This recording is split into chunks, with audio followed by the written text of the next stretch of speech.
네, 어느 책에서 본 이야기입니다. 이 목사님의 형님은 골동품 협회 회장을 역임했고 KBS TV 프로그램 진품 명품에 감정사로 나갈 만큼 골동품에 식견이 깊은 분이라고 합니다. 한 번은 어떤 할머니가 오래된 갑오를 보자기에 싸가지고 와서 값어치 있는 물건이 있을까 하여 조심스럽게 보자기를 풀어보았습니다.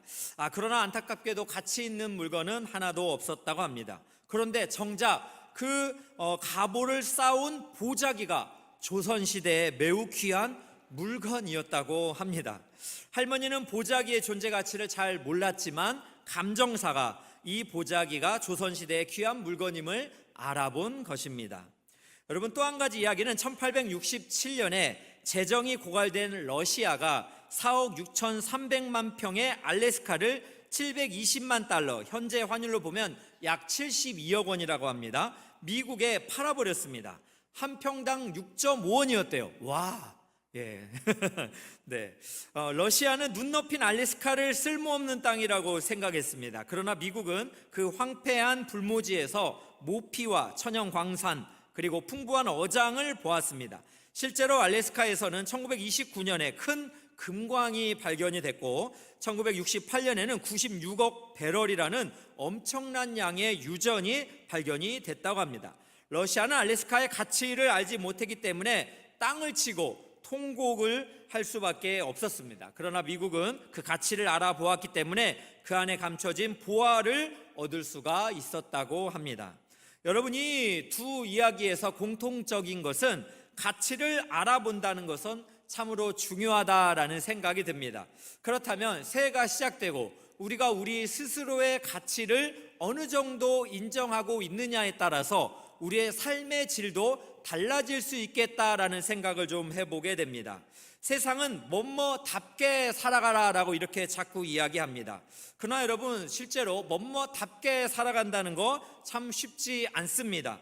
항상 맡은 업무를 참 책임감 있게 해내야 되고 또 보여야 할 모습을 잘 갖추어야 한다는 그 부담감과 긴장이 우리에게 연속되기 때문입니다. 그러나 여러분, 하나님 앞에 서면은 우리가 평안한 숨을 좀 고를 수가 있습니다.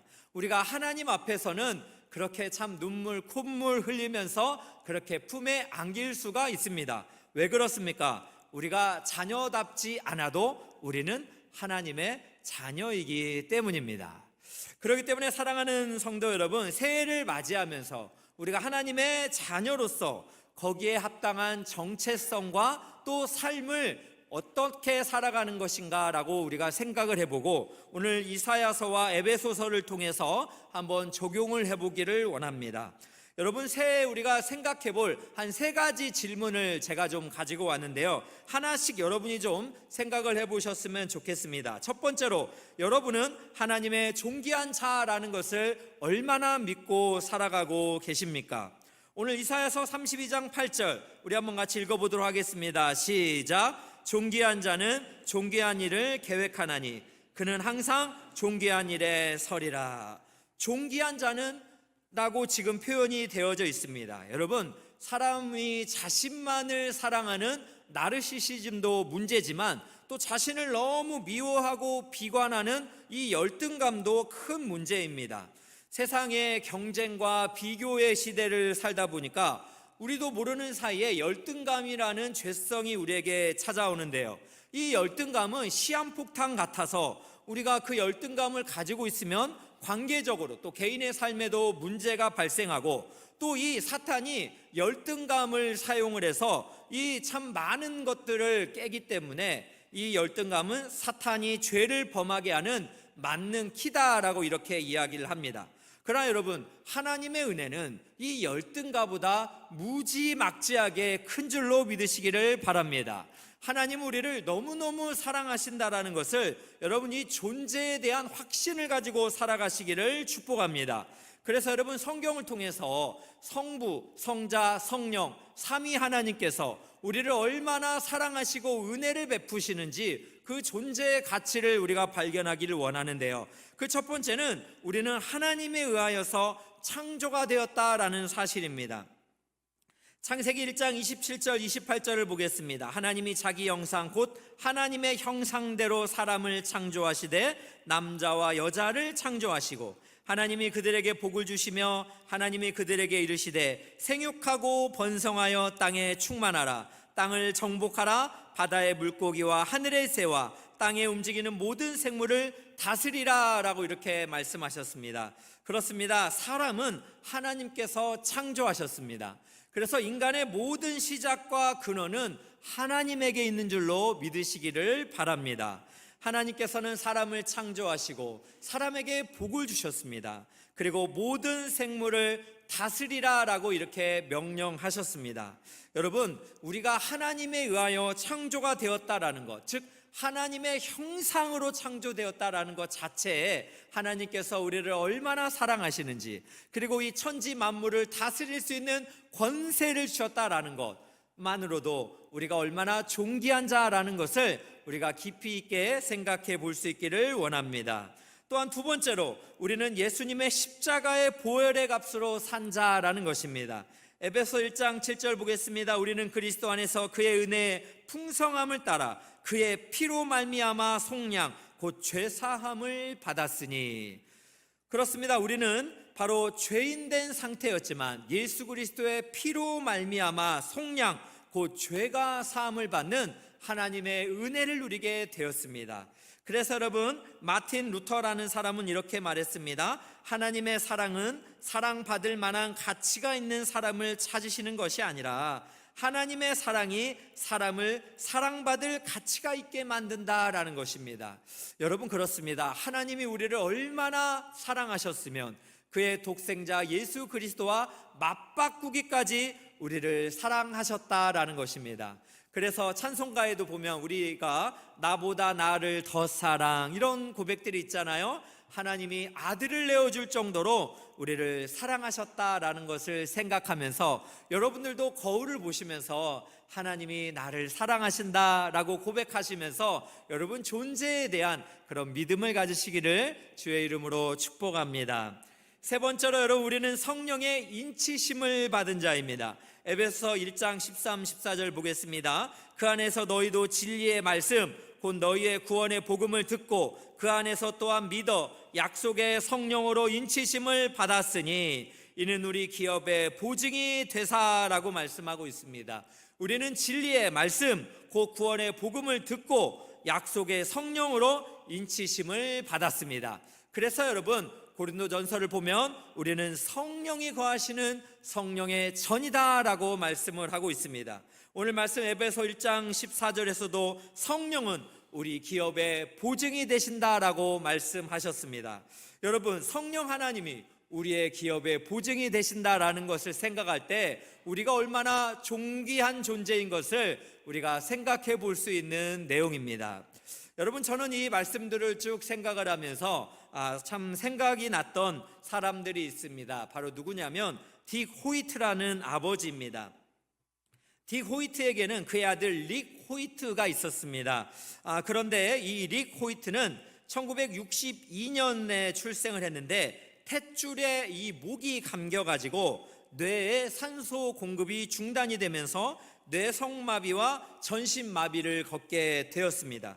15세 때 릭은 아버지에게 장애인 선수를 위한 자선 달리기 대회에 참가하고 싶다라고 이렇게 의사를 표현을 해서 아버지 딕은 아들 릭을 휠체어에 태우고 이렇게 달리기를 합니다. 첫 대회 후에 아들은 달릴 때에는 장애가 없는 것처럼 느껴져요 라고 이렇게 말을 해서 이 아버지는 이 아들을 데리고 달리기를 마라톤을 했습니다.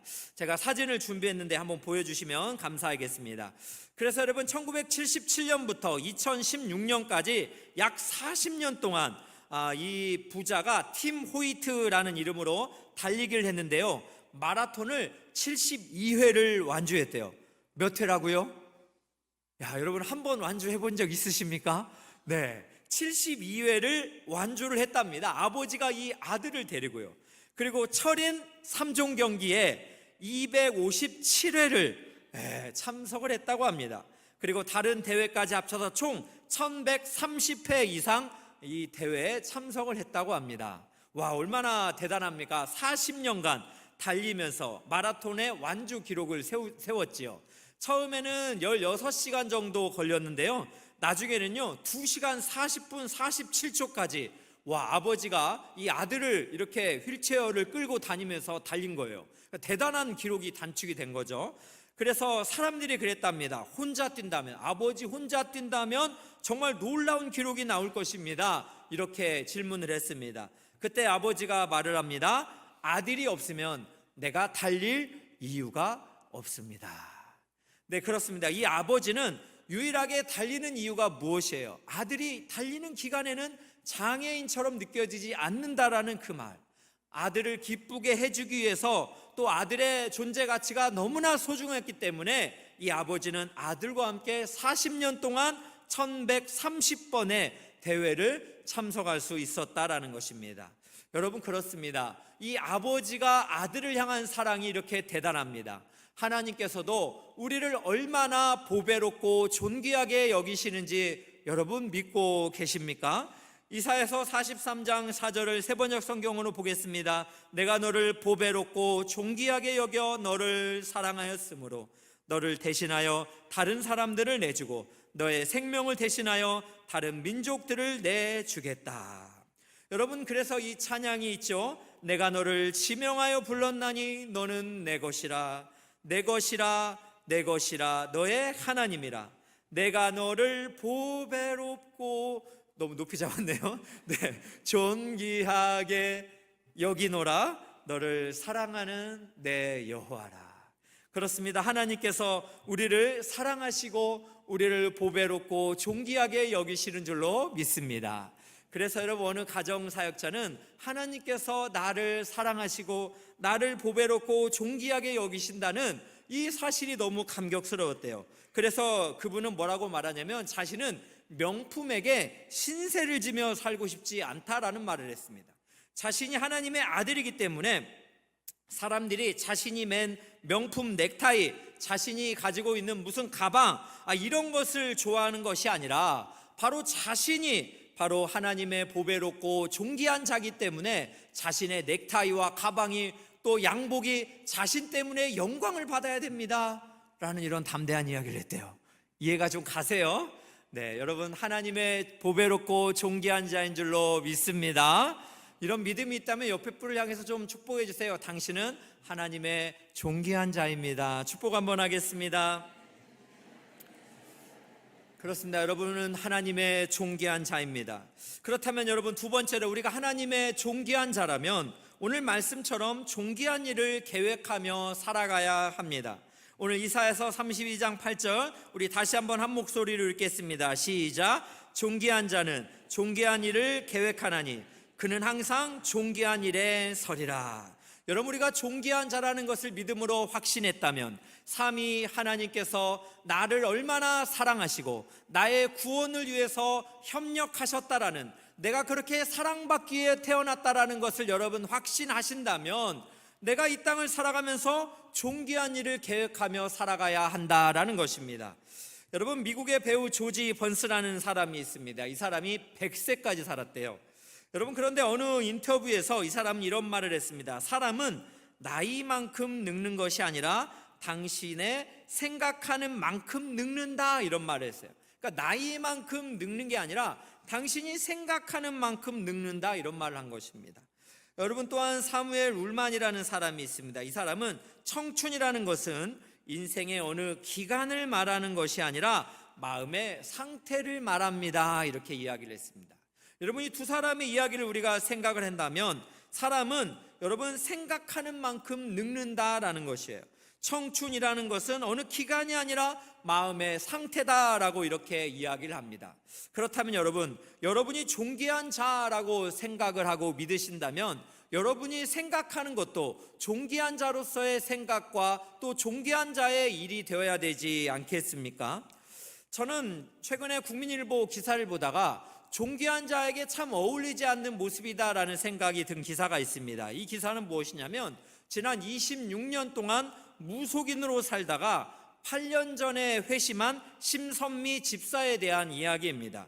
그녀는 2017년 우울증을 심하게 앓다가 우연히 한 교계의 생방송 상담 프로그램을 통해 예수님을 영접하고 신앙생활을 하게 되었습니다. 그런데 그녀는 과거 무속인 시절 찾아온 손님의 40%는 기독교인이었다고 합니다. 이런 충격적인, 별로 놀라지도 않는, 청년부터 일반 성도부터, 권사님부터 항존직에 이런 다양한 기독교인들이 찾아왔대요. 그래서 무슨 생각이 들었냐면, 하나님을 믿는다면서 왜 점을 보러 오지? 왜 귀신에게 운명을 맡기나? 이런 생각을 개인적으로 했다고 합니다. 그런데 여러분, 실제로 기독교 사회문제연구원이 2023년 11월에 전국의 만 19세에서 34세, 만 19세에서 34세 개신교 남녀 1000명을 대상으로 실시한 기독 천년 인식 조사에 따르면 점, 사주, 타로를 접해본 경험이 있는 응답자는 45.4%였대요. 저만 놀래나요? 45.4%가 점, 사주, 타로 등을 보는 것으로 나타났다고 합니다. 물론 재미삼아 이렇게 봤을 것이라는 생각이 들지만 여러분, 이것은 좀 심각한 것이라 생각합니다. 우리가 하나님의 존귀한 자라는 생각이 있다면, 여러분, 우리가 존귀한 일을 계획하고 또 존귀한 생각들을 하며 살아야 되는데, 우리의 운명이라는 것을 이렇게 말도 안 되는 귀신에게 물어본다라는 거, 말이 안 되는 모습이라는 생각이 듭니다. 그 반대로 저는 존귀한 자에게 참 어울리는 생각과 또 다짐이 있다면 우리 중고등부에서 이루어지고 있는 왕의 서약식이라는 생각이 듭니다. 만왕의 왕이신 하나님의 자녀답게 우리가 그렇게 생각하며 살아가겠습니다 라는 결단 아닙니까? 그래서 왕의 자녀 서약식에 보면 내용이 이렇습니다. 하나님 앞에서의 정결, 세상 앞에서의 정의, 사람 앞에서의 정직, 이렇게 이야기를 합니다. 얼마나 참 멋있는 서약인지 모르겠습니다. 저는 이 서약이 생각이 난 이유는 우리가 하나님의 존귀한 자라는 믿음의 확신이 있다면 우리도 그런 고백을 할 수 있어야 되죠. 하나님 앞에서의 정결, 세상 앞에서의 정의, 사람 앞에서의 정직, 이렇게 외치면서 우리가 결단하며 살아갈 수 있기를 바랍니다. 그런데 여러분, 우리가 존귀한 자임에도 불구하고 대한민국의 많은 사람들이 우리의 시간을 어디에 많이 보내는지 아십니까? 문화체육관광부에서 발표한 2023년 국민 여가활동 조사를 보면은요, 15세 이상 남녀 10,000명을 대상으로 우리나라 국민의 주요 여가활동을 조사한 결과 1위가 뭔지 아십니까? 1위가 우리 국민의 여가활동 1위는 TV 시청이었습니다. 31.6%였다고 말합니다. 그리고 그 다음은 모바일 컨텐츠, OTT 시청이 10.5%였다고 합니다. 그러니까 1, 2위를 합치면 이 무려 42%가 우리 국민의 여가 활동이라고 합니다. 물론 여러분, 때로는 TV도 보고 콘텐츠도 시청을 할 수 있어야 되겠지만 너무 많은 사람들이 이러한 것에 우리의 시간을 사용한다면 우리가 하나님의 존귀한 자로 부름받아서 존귀한 일을 계획하며 사는 데 있어서 얼마나 노력하고 있나 스스로 좀 반성을 해볼 필요가 있지 않나라는 생각이 듭니다. 저는 이렇게 참 최근에 새해를 보내면서 우리 가족 안에서도 뭔가 좀 존귀한 좀 일을 계획해야 되겠다, 이런 생각이 들었습니다. 그래서 제가 2주 전에 큰 마음을 먹고 기독교 서점에 가서 우리 아이들이 더 크기 전에 이제는 아이들에게 매주 성경 공부를 좀 해야 되겠다, 이런 어마어마한 계획을 세웠습니다. 당연한 건가요? 목사지만 사실 너무 바빠서 그동안 저도 애들을 좀 방치한 것 같아요. 근데 아이들이 수련회나 또 신앙생활을 보면서 이대로 가다가는 안 되겠다, 내 품에 있을 때 조금 더 해야 되겠다라는 생각이 들어서 이제 기독교 서점에 가서 중고등부 교재 토틴을 하나 샀습니다. 그 위에 딱 이 교재 마음에 든다고 뒤에 딱 봤더니 이찬수 목사 추천 이렇게 써 있어서 얼마나 목사님과 마음이 통하나, 이런 생각이 들어서 기쁜 마음으로 가지고 왔습니다. 그래서 아이들과 이제 3명을 모아놓고 이렇게 막 가르쳤습니다. 그런데 그 문제 중에 뭐가 나왔냐면 자신에 대한 평가를 상중 하중의 평가라, 이런 게 나옵니다. 그러면서 항목이 뭐가 있냐면 자신의 외모, 또 자신의 재산, 또 수상 경력, 또 가정에서의 위치, 사회적인 위치, 이런 거를 물어보더라고요. 그런데 어떤 아이는요, 이것을 물어보는데 다 하하하하하 이렇게 치는 거예요. 제가 깜짝 놀랐습니다. 근데 반대로 한 아이는요, 상상상상상 아주 해맑게 웃고 있는 거예요. 아니, 한 집안에서 태어났는데, 한 집안에서 같이 이렇게 웃고 신앙생활하는데 어떻게 상아가 이렇게 다르냐, 이런 생각이 들었습니다. 그래서 하를 한 아이한테 너는 왜 다 하라고 생각하니? 그랬더니 그 아이가 저한테 묻습니다. 아빠는 내가 정말 예쁘다고 생각해요? 그럼 나는 네가 세상에 아빠 닮아서 제일로 예쁘다고 생각하지. 너보다 예쁜 아이가 어딨냐? 공연을 하면 나는 너만 보인다. 이렇게 얘기를 제가 담대하게 해줬습니다. 아이가 믿는 둥 마는 둥 했지만 기분은 좋아하는 것 같았습니다. 여러분, 이것을 보면서 아이의 자존감이 얼마나 중요한가라는 생각이 들었습니다. 비교와 경쟁, 또 여러 가지 시험, 또 여러 가지 실패, 이런 걸로 인해서 어느덧 스스로의 자존감을 열등감으로 채워 있는 것을 보면서 너무 마음이 아팠어요. 그래서 여러분, 성경의 말씀을 가르쳤습니다. 에베소 2장 10절 보겠습니다. 우리는 그가 만드신 바라 그리스도 예수 안에서 선한 일을 위하여 지으심을 받은 자니 이 일은 하나님이 전에 예비하사 우리로 그 가운데서 행하게 하려 하심이니라. 우리는 그가 하나님이 만드신 존귀한 자라라는 것입니다. 그래서 그리스도 예수 안에서 선한 일을 위하여 지으심을 받았다. 즉 존귀한 자로서 존귀한 일, 선한 일 하도록 우리가 창조가 되었다라고 이렇게 설명을 해 주었습니다. 사랑하는 귀한 성도 여러분, 우리가 하나님의 존귀한 자인 줄로 믿는다면 존귀한 일을 계획하고 선한 일에 힘쓰시기를 주의 이름으로 축복합니다. 여러분, 세 번째로, 그렇다면 우리가 가져야 될 질문이 있다면 무엇일까요? 여러분은 항상 존귀한 일에 서기 위해 영적으로 성장하고 있으십니까? 여러분, 오늘 이사야서 32장 8절을 우리 다시 한번 보도록 하겠습니다. 존귀한 자는 존귀한 일을 계획하나니 그는 항상 존귀한 일에 서리라. 저는 이 8절 말씀에서 이 항상이라는 말이 눈에 들어왔습니다. 존귀한 자가 존귀한 일을 계획하는데 항상 존귀한 일에 서려면 영적인 어느 정도의 성숙이 있을 때에 항상 존귀한 일에 설 수 있겠구나라는 생각이 들었어요. 그러면서 새해를 시작하면서 우리가 영적 성장에 대한 어떤 목표를 가지고 살았으면 하는 그런 마음이 들었습니다. 그러면서 에베소서 4장 말씀을 이렇게 묵상을 하게 되었는데요. 여러분, 이전에 어느 목사님께서 교인들을 대상으로 이런 질문을 했대요. 여러분은 성령의 은사와 성령의 열매 중에 어떤 것을 더 사모하고 계십니까? 이런 질문을 했습니다. 그러면서 성령의 은사, 즉 기능이죠, 그런 능력을 얻기를 원하시는 분은 오른편에 서시고, 성령의 열매죠, 인격입니다, 성숙입니다, 그것을 원하시면 왼편에 서십시오. 이런 질문을 했대요. 여러분을 대상으로 한다면 여러분은 오른쪽에 계시겠습니까? 왼쪽에 서시겠습니까? 많은 대부분의 사람들이 성령의 은사, 즉 기능과 능력을 원하면서 오른편에 섰대요. 그 모임 중에 단 3명만 왼쪽에 성령의 열매, 인격적인 성숙을 목표로 한다고 왼쪽에 섰다라고 합니다. 여러분은 어떻습니까? 성령의 은사와 성령의 열매 중에 무엇을 사모합니까? 저도 처음에는 성령의 은사가 좀 더 많으면 좋겠다, 이런 생각을 가지고 하면서 신앙생활 했던 것 같아요. 성도님들을 잘 섬기고 싶으니까요. 그러나 시간이 지나면서 성령의 열매, 영적인 성숙, 예수님을 닮는다는 게 얼마나 중요한 것인지를 깨닫게 되었습니다. 여러분, 에베소 4장 13절에도 이렇게 말씀합니다. 한번 보겠습니다.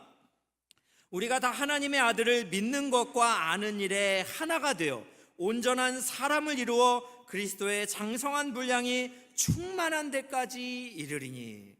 우리가 지금 하나님의 아들 예수 그리스도를 믿는 것과 아는 일이 하나가 되어야 된다는 거예요. 그런데 우리는 문제가 뭡니까? 믿는 것과 아는 일이 하나가 되지 않아요. 그래서 온전한 사람을 이루지도 않고 그리스도의 장성한 분량까지 성숙하지가 않습니다.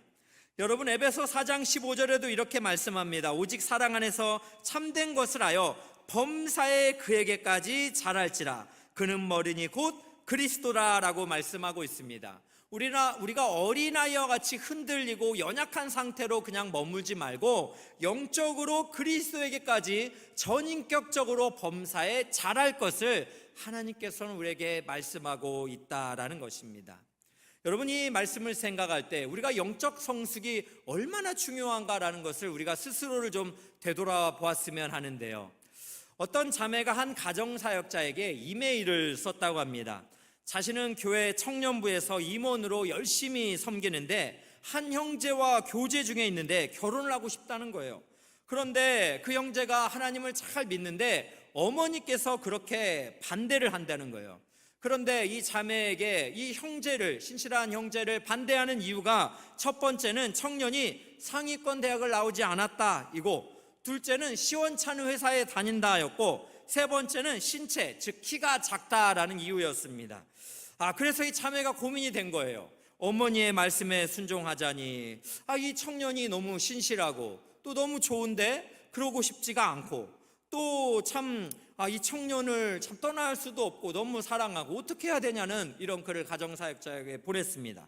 그런데 그 가정사역자가 이 자매 이메일을 쭉 보다가 맨 마지막을 보면서 충격에 빠졌대요. 그 마지막에는 이렇게 써 있었다고 합니다. 제 어머니는 우리 교회 전도사님입니다. 네, 자신의 어머니가 지금 뭐라고요? 우리 교회 전도사님이라고 이렇게 소개를 한 거예요. 그런데 신실한 형제와의 결혼을 반대하고 있다라는 거죠. 그 세 가지 이유로. 이 이메일을 받은 가정사역자는 이렇게 답을 했다고 합니다. 자매님, 결혼 허락을 얻기 전에 먼저 어머니에게 복음을 전하십시오. 그분은 신학교를 졸업했지만 아직도 예수님을 믿는 것 같지는 않습니다 라고 이렇게 답을 했다고 합니다. 사랑하는 성도 여러분, 이 이야기를 생각을 해볼 때 여러분, 우리가 아는 것과 믿는 것이 하나가 되어서 영적으로 성장해 간다는 거 얼마나 쉽지 않은 일인가라는 것을 생각해 볼 수 있겠죠. 여러분, 총신대학교를 보면 5대 목표 중에 첫째가 신자가 되라라는 것입니다. 예수님을 잘 믿으라는 거죠. 새해 여러분, 예수님 잘 믿으시기를 바랍니다.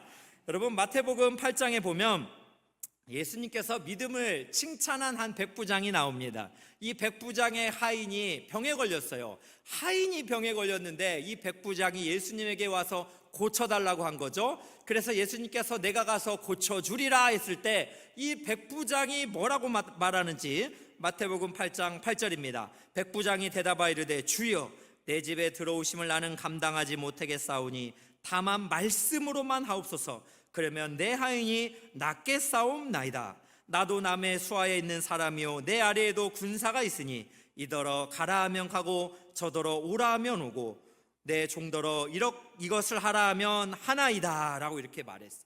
말씀으로만 하옵소서. 그러면 그 말씀만으로도 하인이 낫겠습니다라는 것을 믿은 거죠.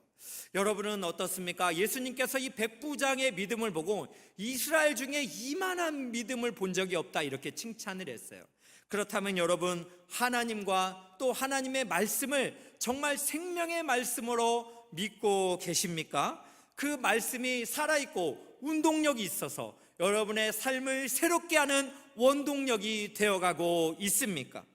베드로후서 3장 18절에 이렇게 말합니다. 오직 우리 주 곧 구주 예수 그리스도의 은혜와 그를 아는 지식에서 자라가라. 영광이 이제와 영원한 날까지 그에게 있을지어다.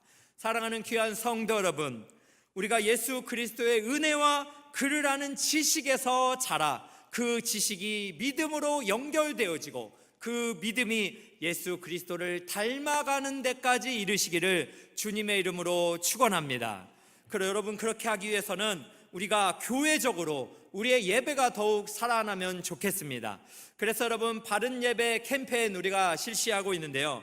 제가 한 자매 이야기를 들은 적이 있습니다. 이 자매님은 우리 교회에서 예배를 드리다가 자신이 하나님보다 더 사랑하는 우상이 있다라는 것을 깨닫고 하나님 앞에서 예배 중에 회개를 했다고 합니다. 그리고 하나님을 사랑하는 마음으로 자신이 집에 돌아가면 가장 먼저 성경을 읽으려고 애를 쓴다라고 이야기했습니다. 또 금요 기도회를 빠지지 않으려고 금요 기도회 반주자로 자신이 이렇게 헌신을 했습니다. 얼마나 예배 가운데 있는 아름다운 모습입니까? 또 어떤 성도님은 어느 날 이렇게 참 우리 교회 신앙생활 하다가 우리 교회는 건강한 교회일까? 내가 잘 왔을까? 이런 생각이 들었대요.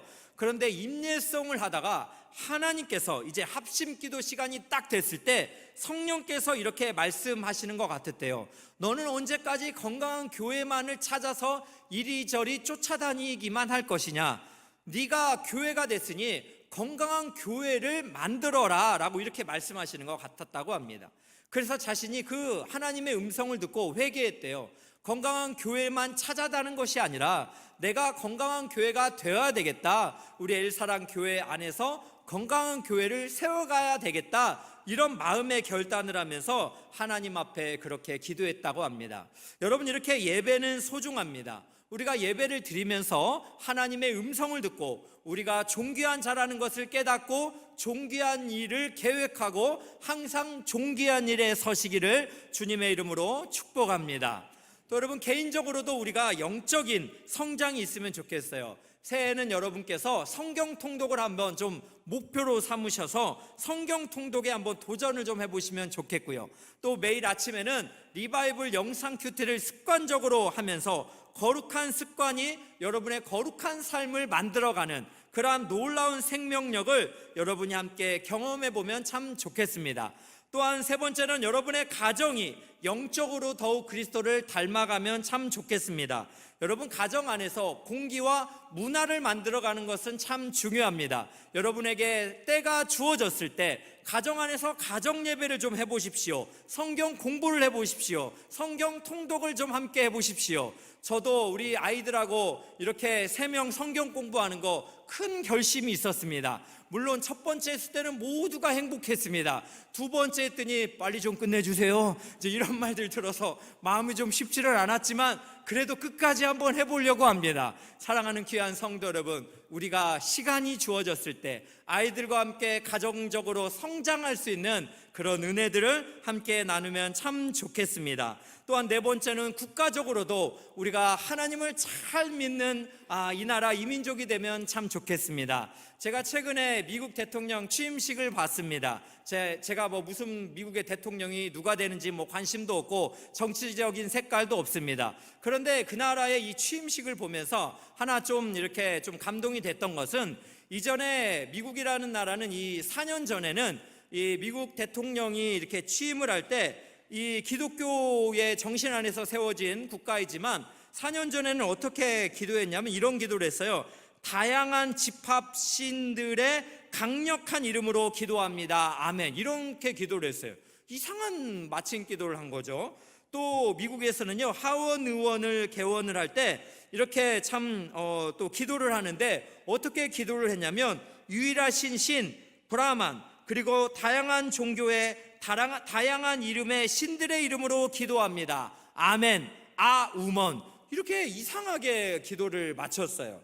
그런데 이제 4년이 지나고 이렇게 기도를 하는 것을 보니까요, 이번에는 참 목사님께서 이렇게 기도를 하더라고요. 왕 중의 왕, 주 중의 주, 하나님의 아들 구세주, 우리의 구속자 되시는 예수님의 이름으로 기도합니다. 아멘.